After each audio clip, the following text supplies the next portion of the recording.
Hello, Catholic Match family, Catholic Match community. Damon Owens here. Delighted to be with you once again for our live presentation. My genius tech guy, we should call him some other name like Guy Friday or something. We'll just call him John. Tells me we're going to be recording and available on Facebook and on YouTube as well here, the Crowdcast channel. So some of you may be watching this at a later time, and some of you may have the opportunity to watch that a little bit later. But today's going to be a delight, as it always is for you, mostly because you're here.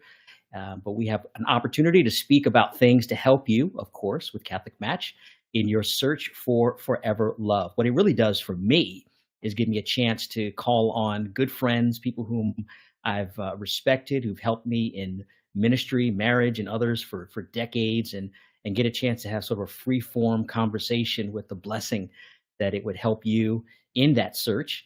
So let me just begin here before we open prayer with a welcome to everyone. Specifically, I see Rosario and Joe from Manchester, New Hampshire. Good stuff. Annie Stacy from Kenya. Oh my goodness. You got to tell me, Annie, what time it is in Kenya.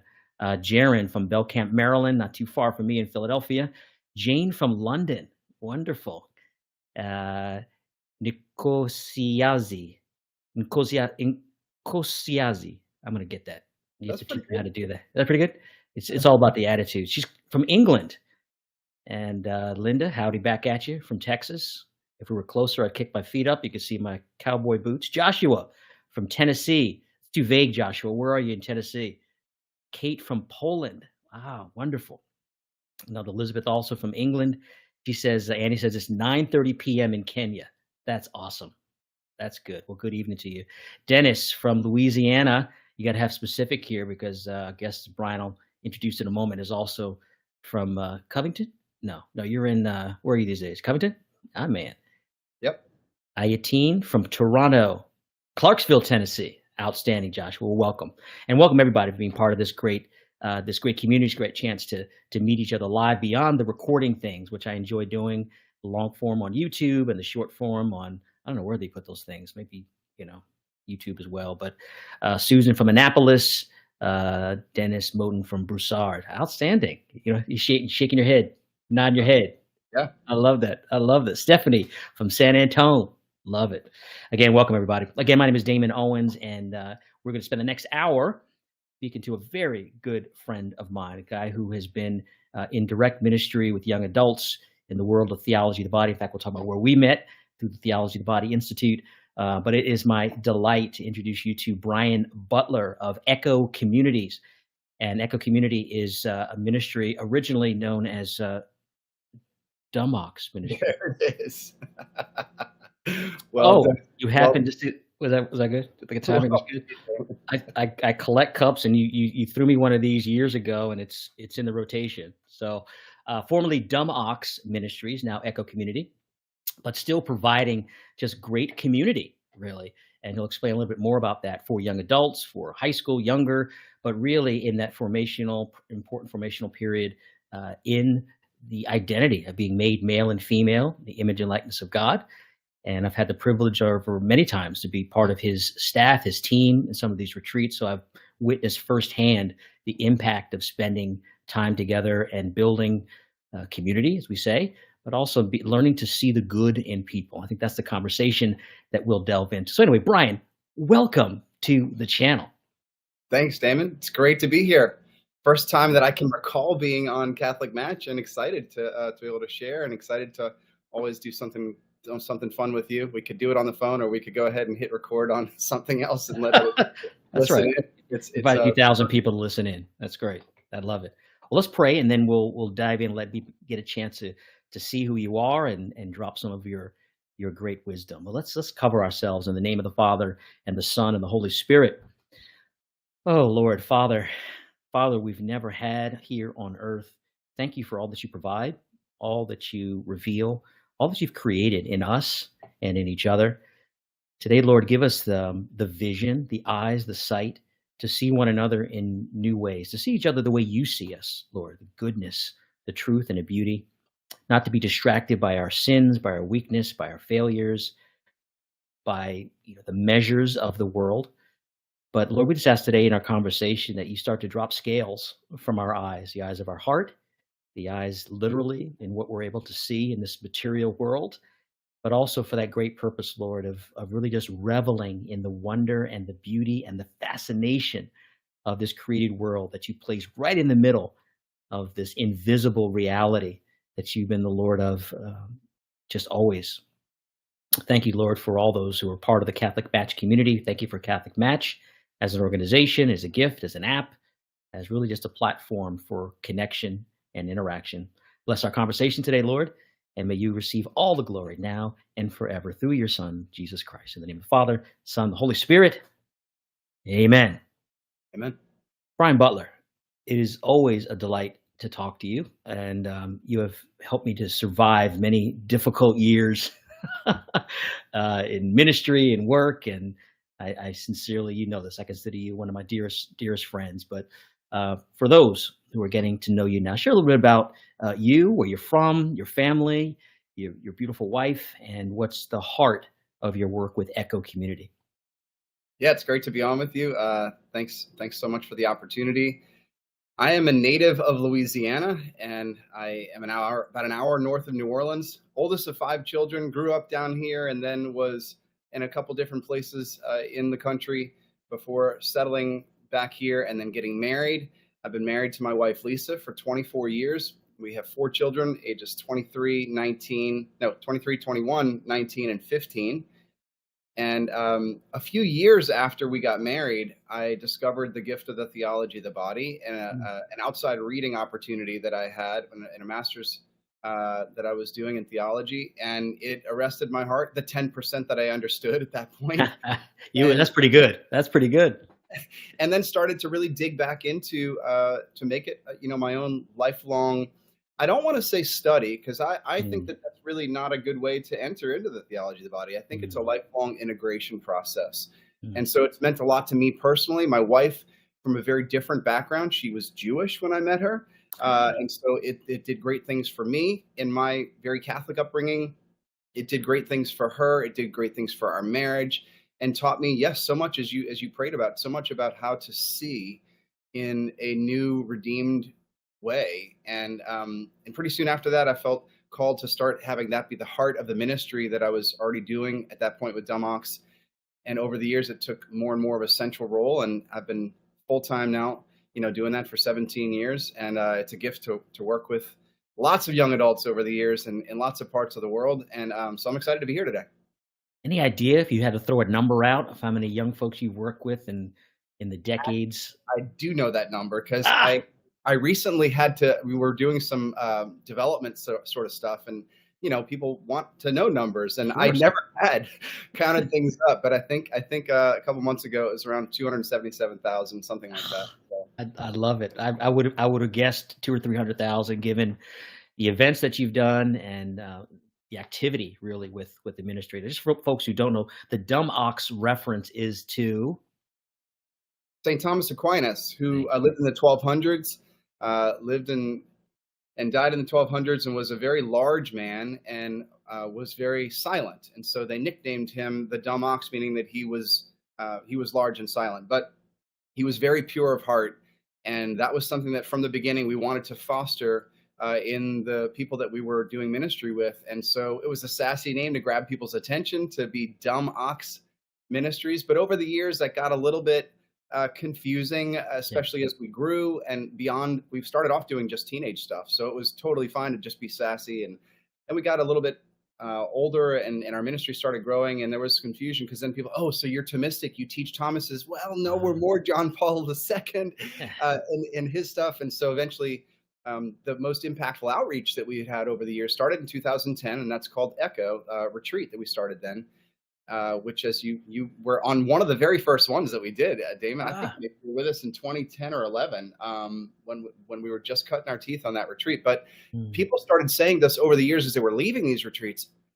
Oh man, I can't wait to get back to this Echo community. Sometimes a lot of times they'd say, I can't wait to get back to this Echo community. And we eventually said, okay, this is the name we've been given, and it comes directly from John Paul's work, where he says that we have a distant echo in our hearts of original innocence. And he Mm. defines original innocence as that radical purity of heart that Adam and Eve had before the fall. We have a distant echo of that in our hearts. And what a better thing to cultivate in our world today than to try to, through the grace of Christ, have that renewed in us. Oh, I love that. I love that. Again, just to make sure we're all on the same page. This Catholic Match community is so diverse in a very beautiful way, in every imaginable way. So when we speak purity, this will come up in our conversation.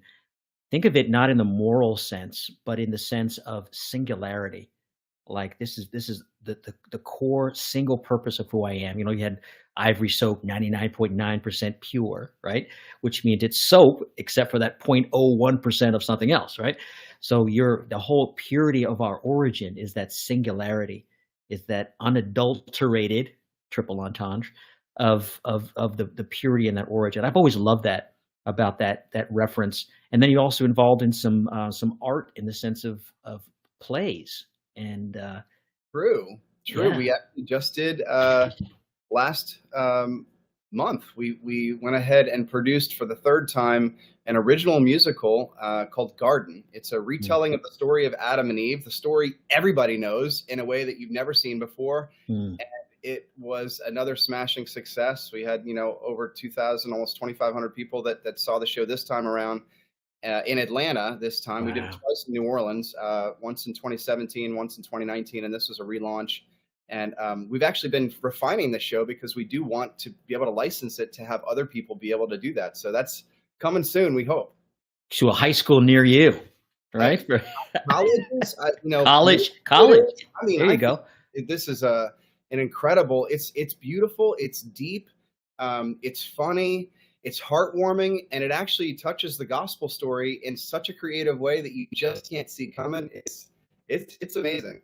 I love it. I love it. And we'll get back to this a little bit later, but you've also got two young adult events coming up in September and October. September in Covington, Louisiana, and October in Dallas. We'll talk about that as we close for folks. But let's jump right in because we've already touched, I think, a few points that are relevant. We spoke a few weeks ago. You said something to me about the impact of some conversations you've had just recently with attendees on your young adult retreats around this ability to see the goodness in people, to see the good around. And I was struck by that because, particularly in this community, certainly generally, but in this search for our forever love, search for a husband, a wife, with the intention for marriage, you got to meet a lot of people just in general, and it's a life skill, but it's also something that becomes pretty urgent in this search for a spouse. What did that mean to you? Share a little bit about those conversations and what impacted you about being able to see the good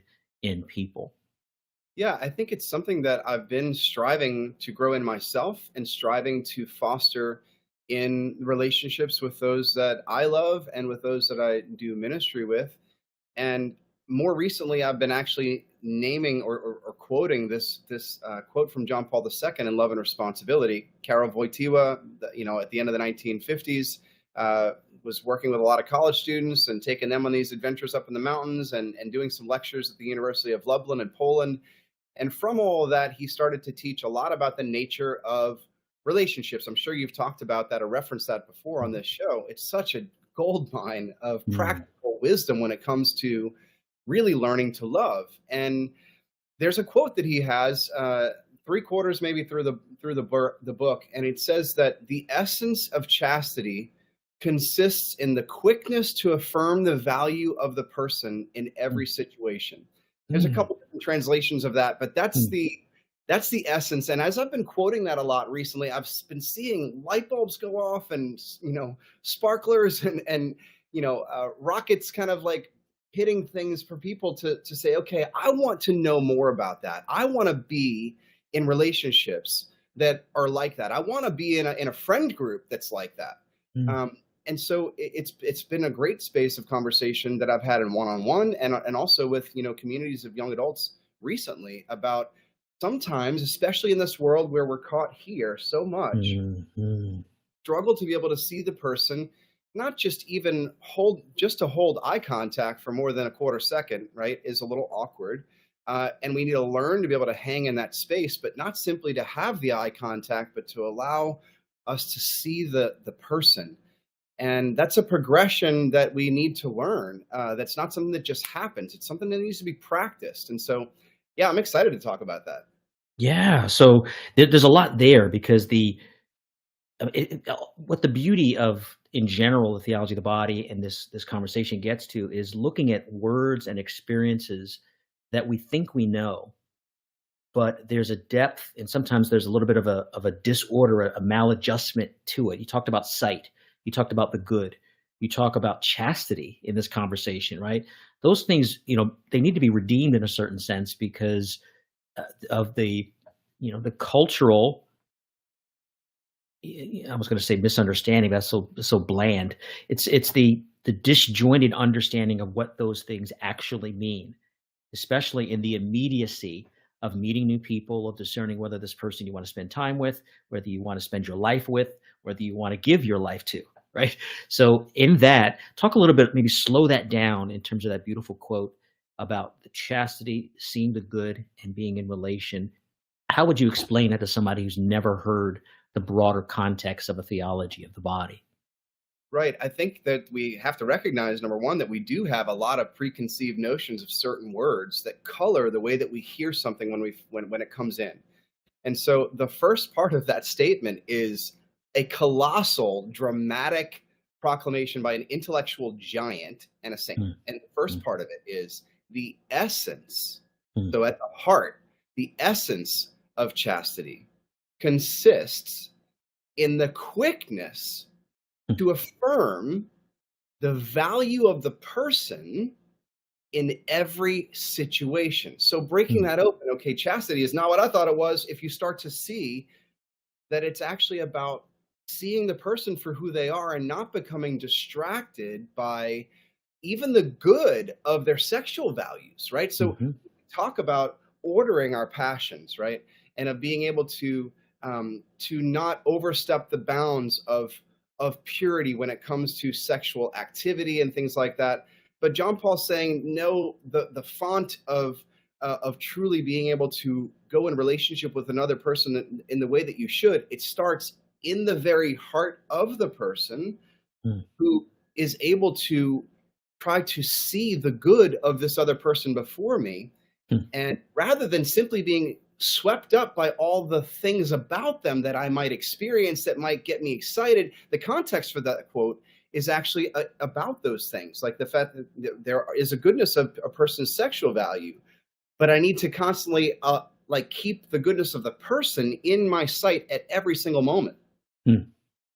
I love how, again, back to the layers, it's the essence is in the quickness. Yes. So it's, to me, instead of sort of being a black and white moral bar, the fifth through the 10th commandments, thou shalt not, it's aspirational. It's like to get to that heart, this journey to the heart, the essence speaks about a growth, and that it's to be able to see the value of a person is a great gift.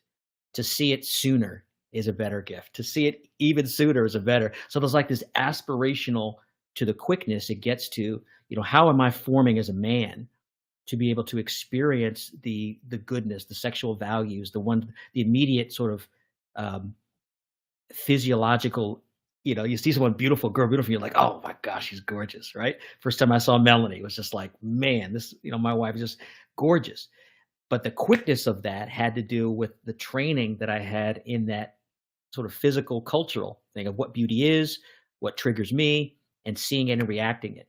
And I hear in that quote John Paul II now saying, now ordering my sexual power, right, to love, chastity, the essence of that is to now to quickly to be able to see this great value of the person.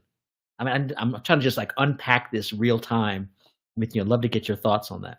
Yeah, I think starting to, as I said, really make it very practical in application is a good spot to start to unpack things like this. So you meet somebody, especially if you're on Catholic Match, then you're wanting to meet someone that you haven't met before. Like you're starting from no relationship to encounter a new person, and as you prepare yourself for that, there's all kinds of things that happen inside of us, right? or I'm not yet talking about the other person, but what's inside of me, the hopes that I have, the excitement, the fears, certain insecurities. And a lot of those things actually color the way that I encounter the other person.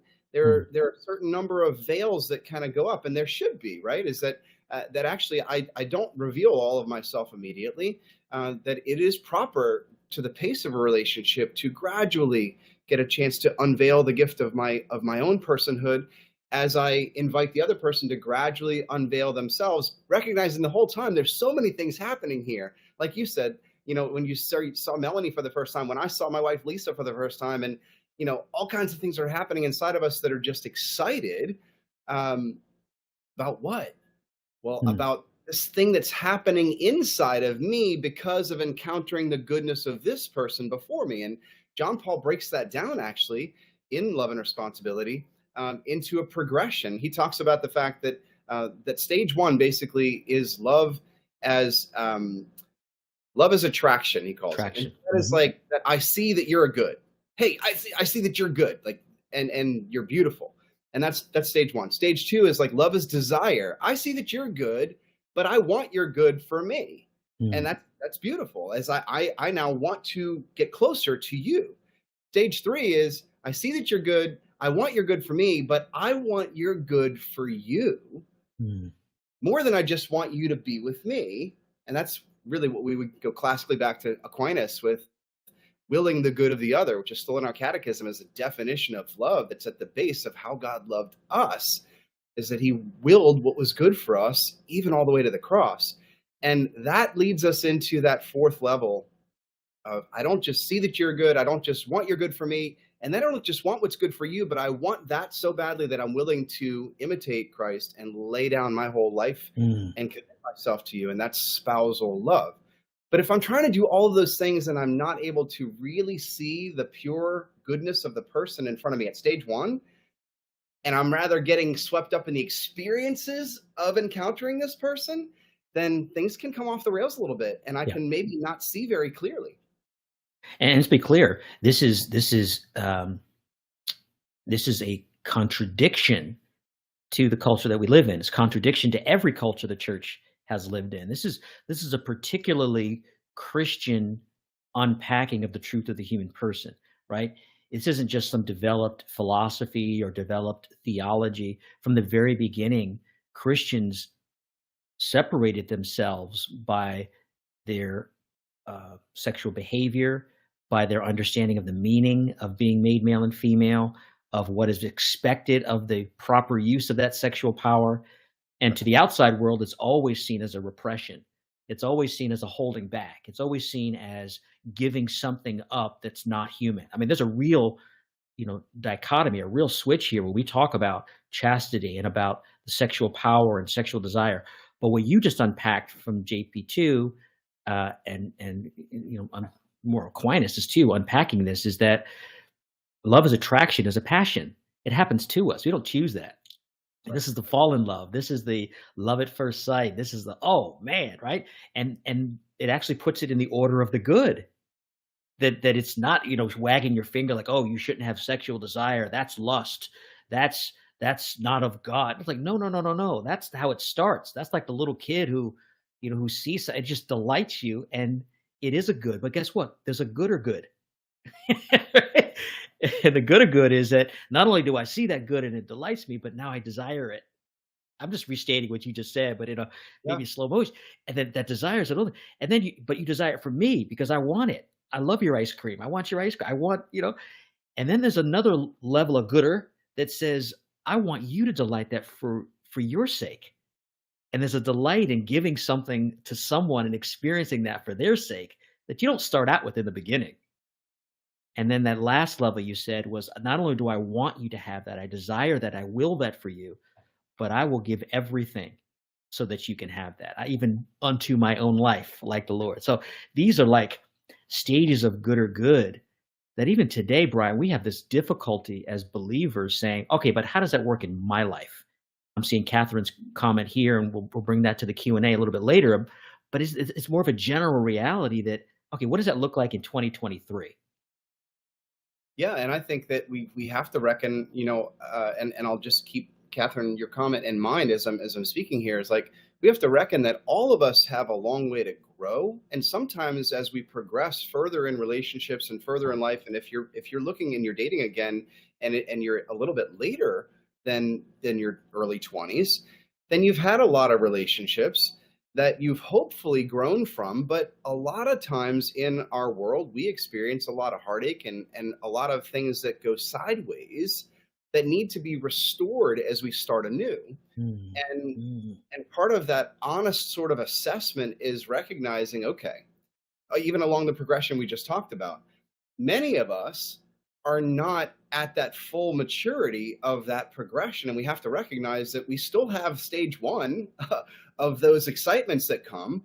And that's not bad. mm, Immature is not bad. It's just not fully grown. And so I need to start working and paying attention. Like, well, what happens literally to me when I go to a party or I go to church or I go on a retreat or I get on Catholic Match and I start talking to someone? What am I seeing? What am I feeling that happens inside of me? Can I pay attention to it? Right. And then can I not allow that to overwhelm everything else, but can I think clearly to be mm, able to really mm, recognize, okay, no, I see that this person is good. And that's in their physical attributes that I'm excited about, that are beautiful. And I see that in their sense of humor or their analytical mind that I'm attracted to, the way they think about things, to start to be able to name those things in myself of things that I'm attracted to, rather than just I'm attracted to the whole of that person, but there are these pieces of this person. These That's pieces is the wrong way to say that. Attributes of this mhm, that I actually admire, right? Now, I don't fall in love with an attribute. John Paul's real clear about mm, it. I don't fall in love mm, with a characteristic. I'm falling in love with a person who has those particular things that I appreciate. And now I can recognize those things specifically to be able to name back to them what I appreciate about them, to be able mm. to say and affirm those things. And that type of affirmation is, when we do it sincerely, starts to set the groundwork for more security to come alive and be free in relationship. I don't know if you remember, Damon, but like in those early dating sort of situations, when you're nervous and you're kind of like trying to figure things out, if somebody gives you more security to be who you are, you Mm, start to relax a bit and you start to tell that joke that you weren't going to tell before because you were nervous. And like, yep, no, now you're like, that's just me, I'm just going to say it now because that's my sense of humor, and you go for it. And yeah. then if they don't like it, fine, they walk away and you walk away. But now you're better off because instead of unveiling that 10 dates down the road, you did it on date one or two, and you were more of yourself, and you had less heartache because of it. That's always the biggest fear, that we'll be abandoned, right? It rarely happens. Sometimes it does if the joke's really that bad, but it's always the fear of it, right? Because it's like this unveiling of this person. It becomes one part of that unveiling. Just recap, we're Damon Owens. We're talking here in Catholic Match with Brian Butler about seeing the good in other people, and some of that is skill, some of that is intentional, some of that is part of our temperament, personality. But all for all of us, it's a call as believers that, first of all, God created each one of us, so therefore there's a universal good to our creation and our existence. But then there's that unique, unrepeatable I that makes Damon Damon, Brian Brian, and Anne and Walter and Annie. It makes you you. And this it should be like this delight in this revelation, this pulling back of the veil. And today we really just are talking about how to consistently see the good, not in a blindness, not in an ignorance of the brokenness, the wounds, the sin, the weakness we all have, but none of that is who we are. And to be able to see the good in another person allows us to really make good decisions about the right relation, the right relationship, that we grow in that relation, and whether to continue, perhaps even to marriage. It's part of the skill, relationship building and intimacy. And Brian, I'm so appreciative of the work you do with Echo Community in helping, in this case, young adults, but it's part of the formation of their lives, and being able to not just see the good, to respond to the good, to even draw the good out of other people. Let me just ask you, how would you answer someone who says, "Yeah, what do you mean good? And what is this good that you guys keep talking about? It's not clear to me." So we to back things up and separate ourselves from the animals for a moment, right? That animals have bodies like us. They can breathe like us.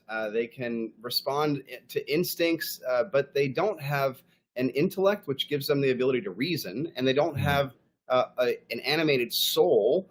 They don't have a free will, and so those things mean that they can't love the way that we can. A human mm, person, that I have the rationality to be able to know what is good. I can start to recognize, you know what? It is good for this person that I'm dating to go to bed early because I recognize that they actually need a lot of sleep. As I'm getting to know them, I see that they need a lot of sleep. So I can choose, because we're excited, to go ahead and stay out till midnight when he or she's got to wake up at 5 a.m. to go to work. Or I could start to see the good of what it is that of who they are, and then want that good for them and recognize, okay, let's go out on a date earlier because I know you mm, got to wake up early tomorrow, and I want to get you home by 10. I'm going to get you home, so that you can actually be able to get up and flourish in your job tomorrow, or flourish with your family, your family trip that you're going on. Okay, now love, we call this in our ministry, love looks forward. mm, It looks ahead for the good of the other person by first seeing, okay, they're a good of inestimable worth, and I want good things for you. So I'm going to try to use my intellect, my reason to see those things, and then my will to try to work for those things. And mm, the more that we do that for each other, life gets awesome. mm. Yes, yes, I love that. It's interesting as you're saying that and reminding me there's a lot of that connection with in the marriage work we speak about the intimacy in marriage and the intimacy being, the a measure of love, even though well, I just heard a great quote the other day at Aquinas that the measure of love is to love without measure, right? And that's put that on the side. But beyond that, we look to say, well, how much more can I love? And intimacy is a way to do that. But we're kind of getting at that in the same way in recognizing the good, is responding to the good, and then making acts of the will, choices to either will their good for their own sake, to will their good for our sake, to will some, so I see a parallel here, if not a corollary to, to intimacy and these orders of good. Yeah, over the years, Lisa and I have expressed it, in simplistic sort of terms like this. Like, I try to treat her like a queen, she tries to treat me like a king, and we both get to be royalty, right? Like, we if we're able to will the good of one another, then we both do hopefully get a chance to experience the beauty of being loved. In fact, there is another quote from Love and Responsibility where John Paul says that the affirmation of the person influences the emotions in such a Mm, way that the value of the person is not just abstractly understood, not just I understand at an intellectual level that I am good, but actually deeply felt, he mm, said.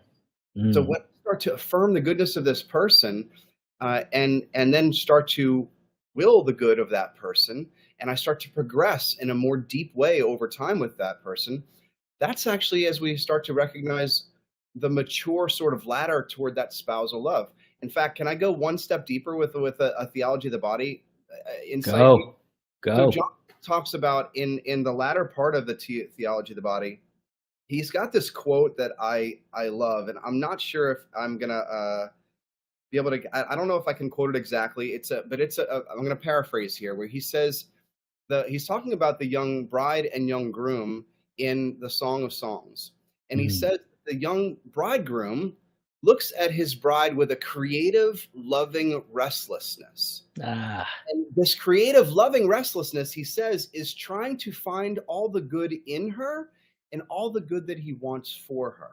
mm, mm, Now, if mm, that's what beautiful married love is about, y'all, we got to start trying to grow in that now while you're dating, right? So that I can mature in that, and I can see that that's a goal that I'm working on, and hopefully this person that I'm wanting to date or is wanting to date me starts working on the same things, and we can start to see, well, how good are we getting at that? If are we mm. getting that together? And if we are, our lives are going to start to be full of that joy and that freedom and that peace and that authentic love that our hearts really long for. Love it. I love it. Well, Brian, we're about to transition to our Q&A. Just remind our viewers, hit that Q&A question tab there for any questions you have. We are monitoring the chat, of course, but if you could put your questions in the Q&A, we'll pivot to some of those specific ones you have. And I feel like you we just hit on one of the questions that came about, that attraction and that emotion versus the choice here. And here's a question here: how do you respond to people you're attracted to and would like to date, except they don't want? Oh, I'm sorry, I skipped one. Wrong one. What happened to that one? Oh, I'm sorry, I picked the wrong one. Oh, it's gone. I had saw as you were speaking, there was a question about um, someone that you are not attracted to. Maybe they can resubmit it if they. Yeah. Oh, I started reading with that. My mistake. All right, let's keep going with our questions here. Um, Sorry, at the top. Any advice for older singles? So much dating advice is for younger people and not older ones, and that kind of dovetails to Catherine's comment about someone who's been in marriage and children. Dating is very different. No one I meet who's near my age, late 40s, wants to wait till marriage. I assume that's regarding sex. What would you say, given yeah, your focus in particular on that earlier formation with young adults? But how does this track later on when you've got more life experience, more relational experience, maybe even marriage and children of your own? Is there another sort of set of rules once you've got more life experience? I think that there are some particularities that really need to be kept in mind, considering a person's state in life, considering the trajectory of the relationships that they've had in the past. And the more that you learn about those things, the more that you learn how to best love a person. You don't love an abstract person, but you love a particular person. And so I think that the question really leads me to think about okay, if I am a little bit older, at least a lot of people that I've journeyed with and friends of mine who are in this space, the temptation is to hold everything really seriously because I feel like the Mm, clock's ticking and like I got to get this, I got to find him now. And if you feel pressure on yourself, that's generally going to start to come out in the relationship with the other person. mm, And John Paul II said that freedom exists for the sake of love. And so if I start to feel pressure and that starts to leak out into the way that I'm relating with this other person, immediately there's going to be a hindrance to that freedom in myself or in the other person. And so I think a mm, big task, at least that I've seen for maybe older singles, is to be able to be at peace and to recognize and to hold things lightly in our hands, trusting that if this is what the Lord wants, then there's still time, right? And that for that to unfold, and that God is the one in charge of that timetable, not us. I think if that can start to happen, then there can be more of that freedom to be yourself and to then maybe overcome some of the obstacles that we might find of, oh, I'm dating a person who has children already, or I'm dating a person who is, is got a they were previously married and divorced, and or I'm dating someone who seems to have had a track record of like a pattern of certain sort of failed relationships. And if we start to learn how to see those things not simply as obstacles but as opportunities to know a person better and to mm, love them in their particular needs, then they can start to be windows into greater intimacy because, oh my mm, gosh, this person actually is paying attention to my story and they're meeting me in it rather than trying to hold me up against some checklist of things that they're kind of mentally going through as they're dating me, and like, oh well, they didn't match those enough of those things on my list, so I guess you don't make the cut. mm. That's where I would start with that. Yeah, no, that's great. And Catherine mentioned something really specific. It's worthy of another whole discussion around chastity. And I remember early on learning that we really look at chastity as, ordering our sexual powers toward love, right?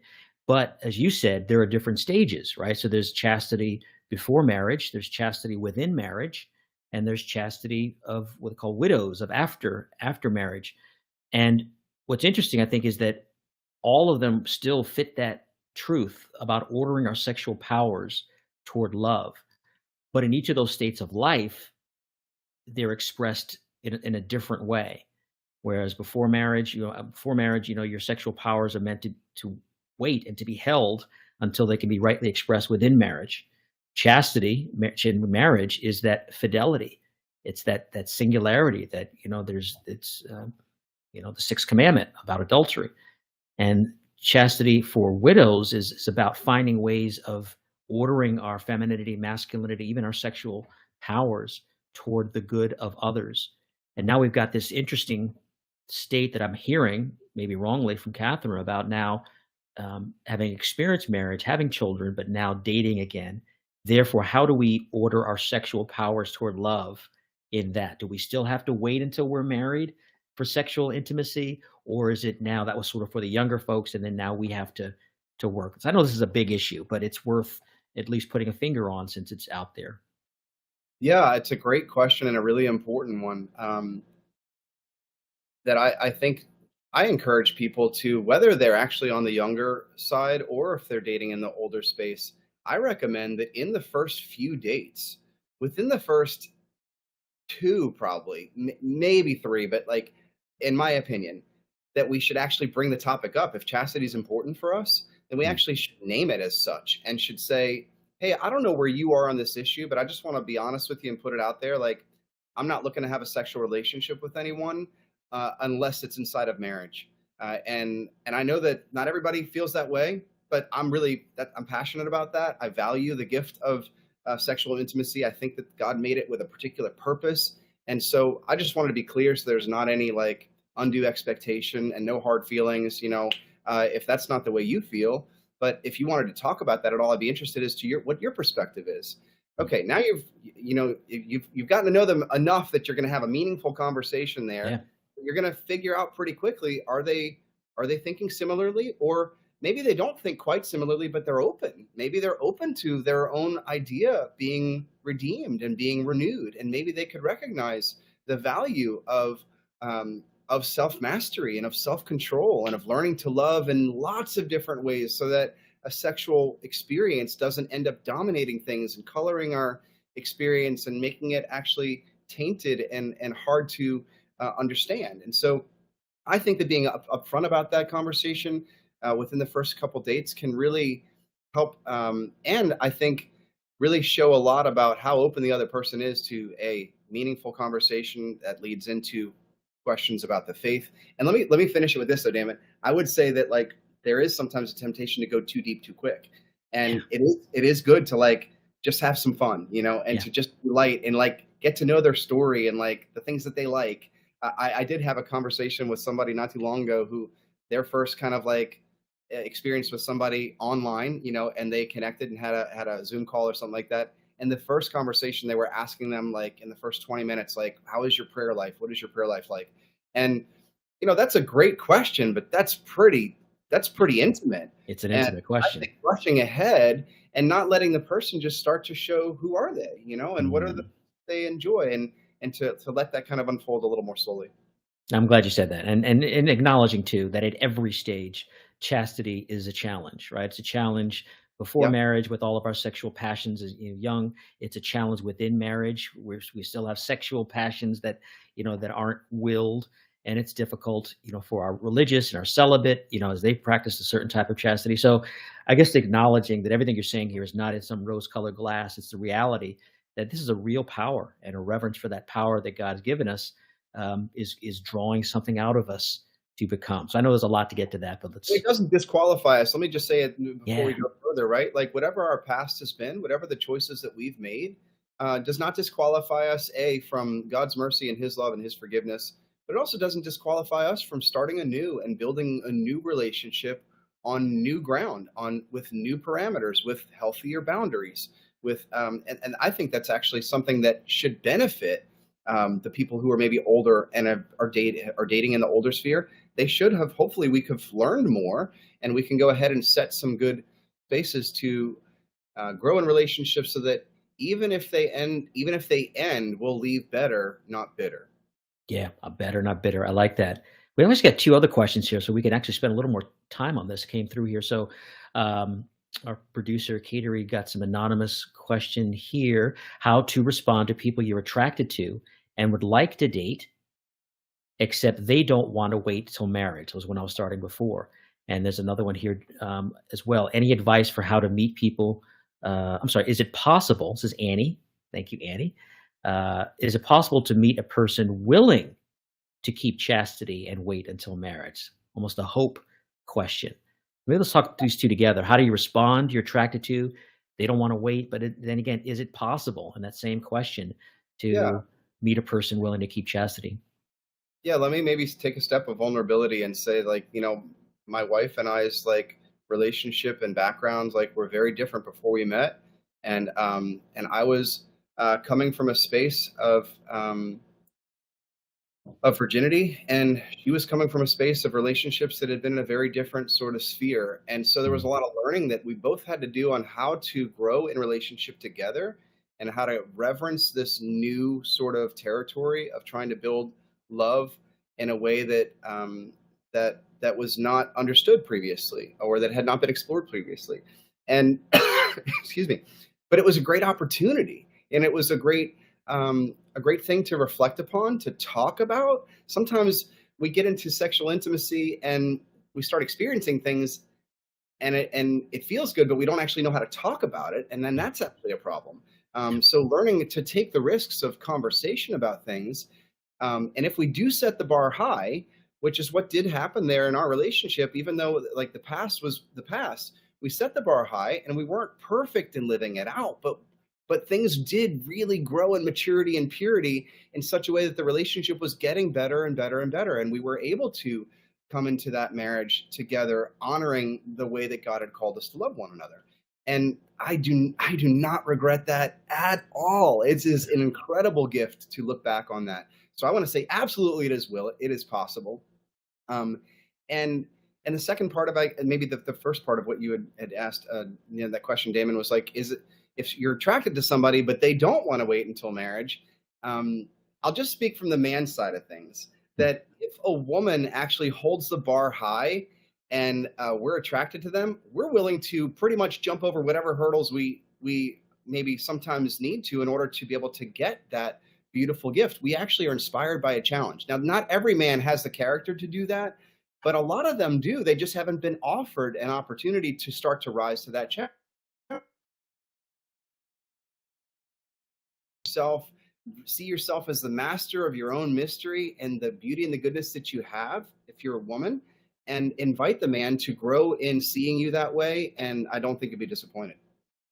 Yeah, this is I mean, we have so much in common with the story there and Melanie as well. You know, our moving toward that ability to see each other good was in a similar way, being sexually active when we first met and having a major conversion. Not, for us, it wasn't, a cloud parting. It wasn't an angel visitation. It was really practical.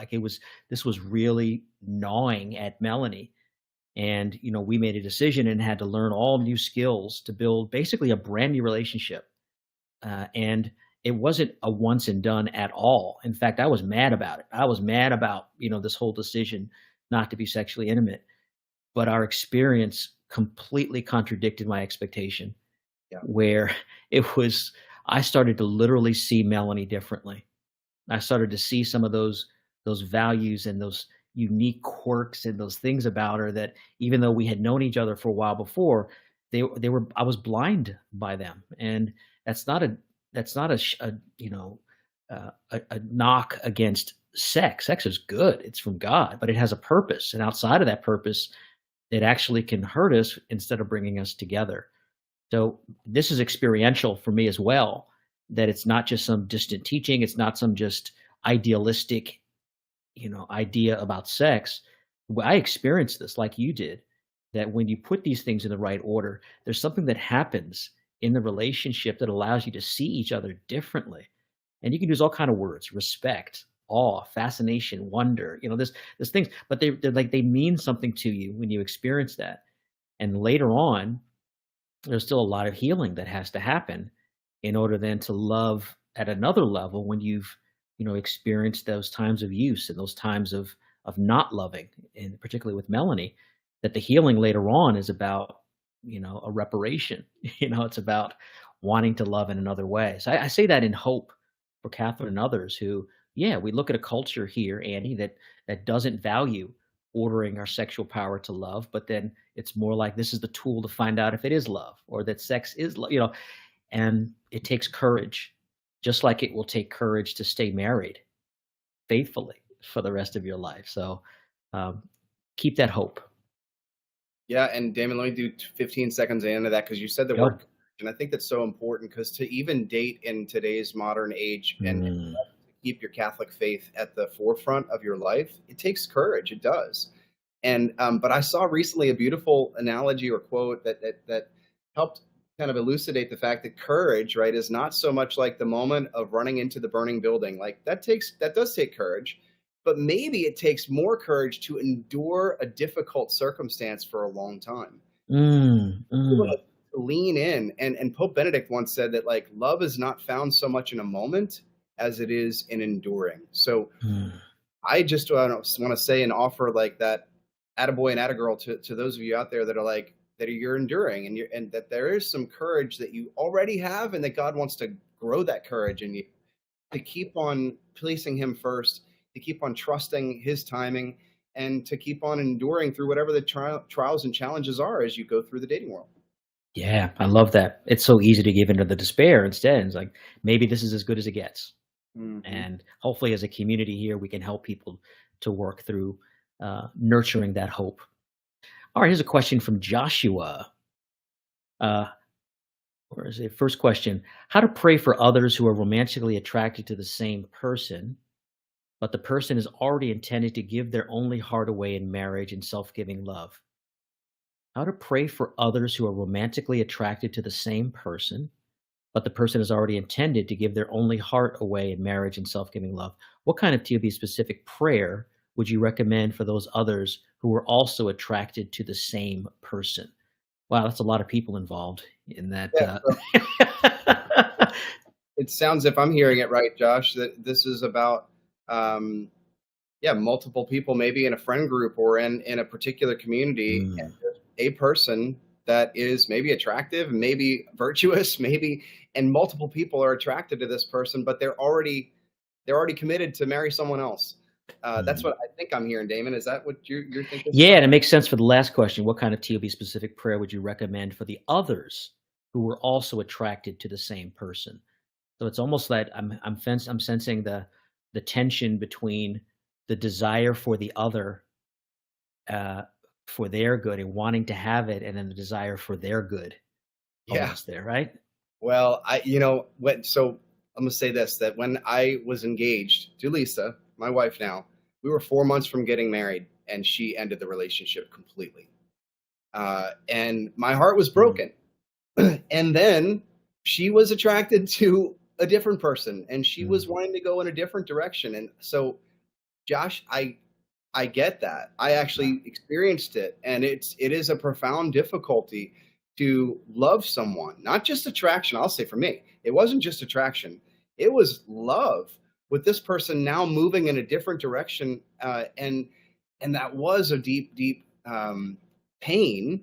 mm, That over time, I was able to slowly start to open and surrender that to God as uniting it with His own passion, uniting it with the crucifixion and of his sacred heart being split open. That didn't come quick or easy for me. It wasn't something that mm. it was a long process. But so prayer first in that space to allow the Lord to just heal me and give me peace in that spot where there was a lot of tension, um, was the first thing. And secondly, I did start to pray for her good no matter what, whether or not it was with me in the end or not, was like, Lord, I do want what's good for her.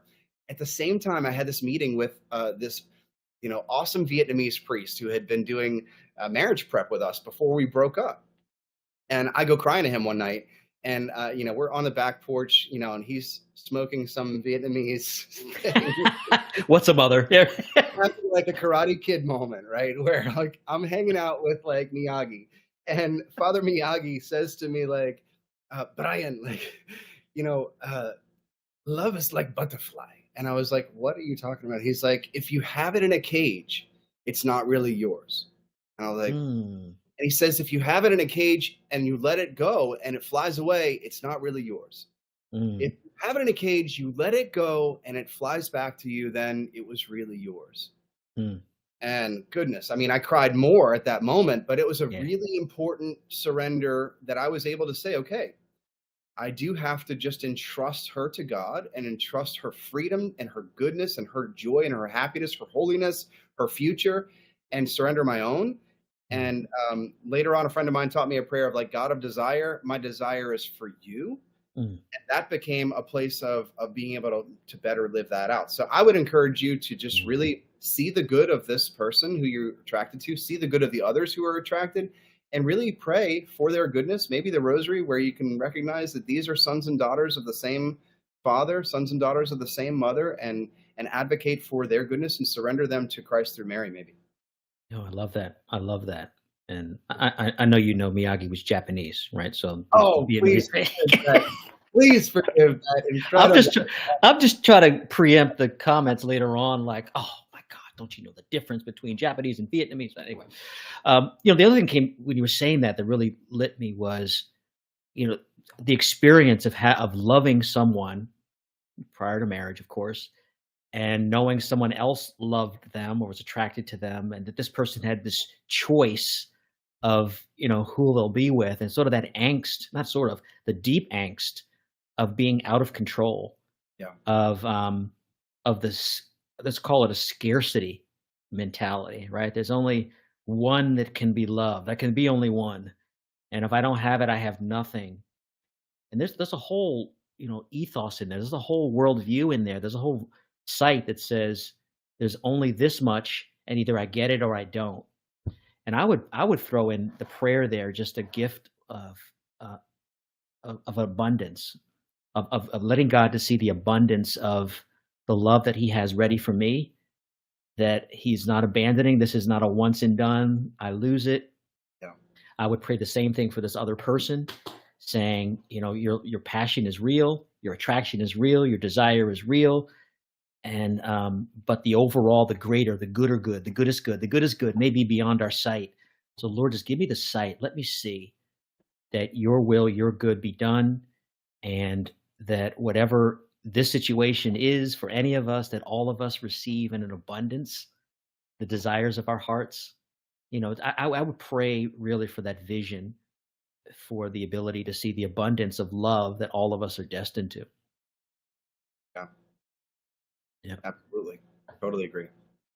Man, I knew this was gonna happen. Our time is nigh here. Let's sneak one more in for Joshua here, and then we'll do a nice close and let everybody know how to meet with you. How do you handle the fear of age gap dating by applying knowledge of theology of the body? I think you can speak to this one also, my friend. Yeah. So interestingly enough, my wife is older than I am by 5.5 years, Mm, and there is that gap. We all know that gap is more felt and more concerning when you're very young. mm, Uh, there is a if you're talking about a 16-year-old and a 24-year-old, then obviously that's like a major, not just obviously inappropriate, but like a major gap in life experience and all that kind of stuff. You're talking about somebody. My parents are 11 years apart. My dad is mm, years older than my mom. They mm. were 33 and 22. And actually, my mom had trouble with it at first. And so my dad did this.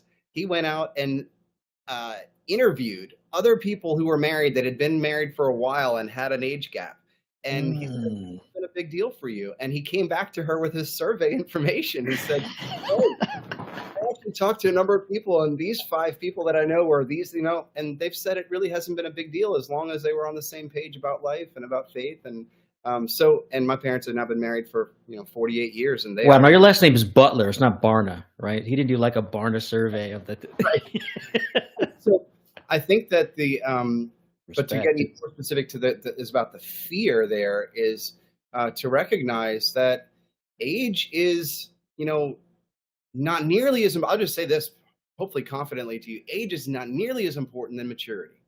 Mm, Like maturity is so much more important than age. Certain things do come along with age. Okay, a person's fertility and whether or not they are still fertile maybe could be an important thing for you.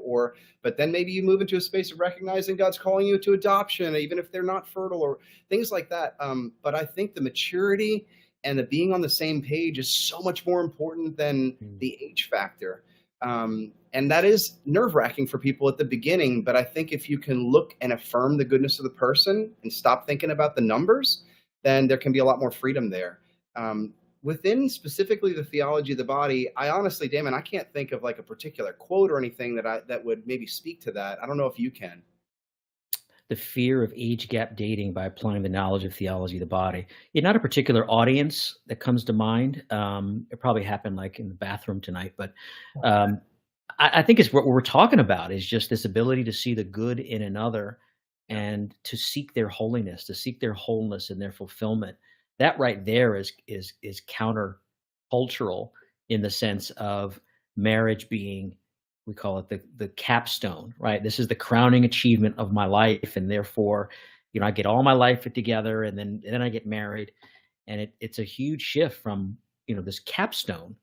I mean, it's cornerstone reality. Excuse me, cornerstone, which means you marry in order then to build this unique life together in holiness. So I think the age thing is one of the many factors that can distract us, even though they're important. They're as you said, life experience, etc and the age about that. But for the most part, I think it becomes one of those culture induced distinctions Yeah. that keeps us from seeing the good and the capacity of the other to marry.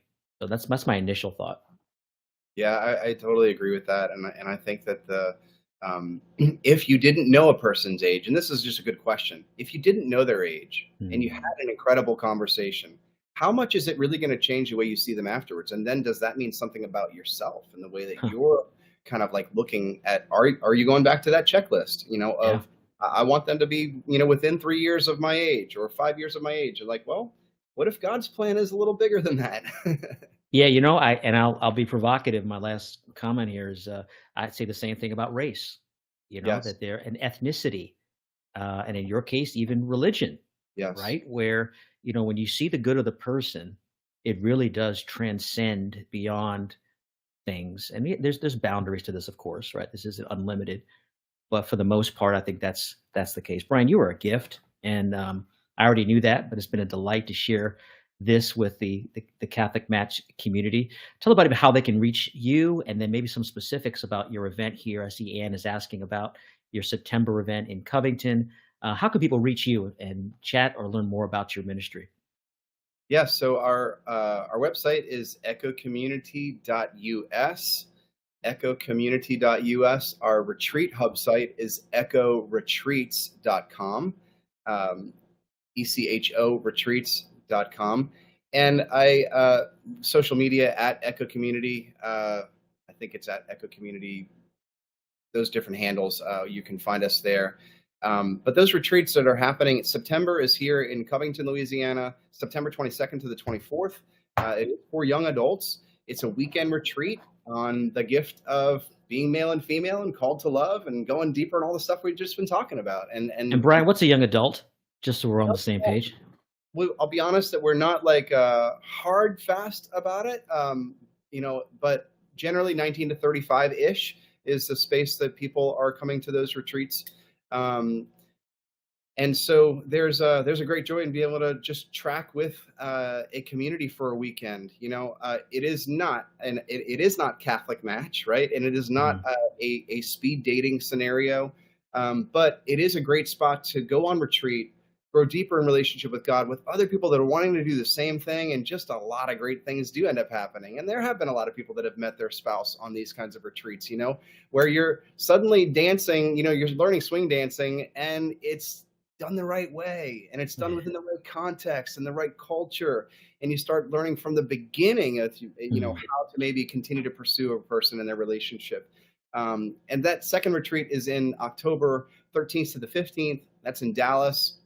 The same sort of retreat, Echo Retreat for young adults. I love to have people come from, even out of the country. We've had people come from many different countries to our retreats. Love to have you with us wherever you're from. Brian Butler, Executive Director of Echo Community, echocommunity.us. September, having a young adults retreat, September 22nd, Covington, Louisiana, October 13th, Dallas, Texas. You can go to echocommunity.us for more information, where to register. for that. My friend, thank you so much for your time. Thanks so much for your ministry and what you do, and for your blessing with folks today.